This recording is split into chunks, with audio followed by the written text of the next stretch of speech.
কি হয়েছে? মন খারাপ কেন তোমার? চাকরি চলে গেছে আমার। আরে, কিছু না জানাই এই চাকরি চলে গেল?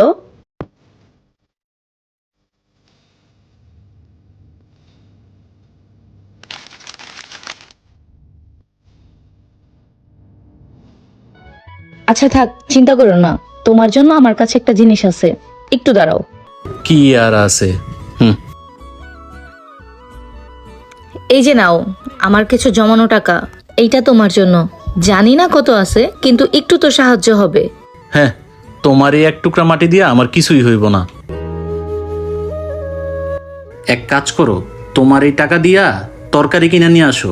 আরে না, এখানে তো অনেক টাকা। তুমি মুরগি কিনা নিয়ে আসো। আমার চাকরি চলে গেছে আর তুমি আমার সাথে ফাইজলামি করো না।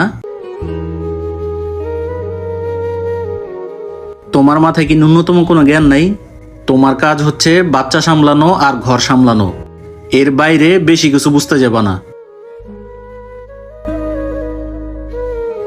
আরে 1 বছর ধরে টাকা জমাচ্ছি। তা 1 বছরে কত জমলো?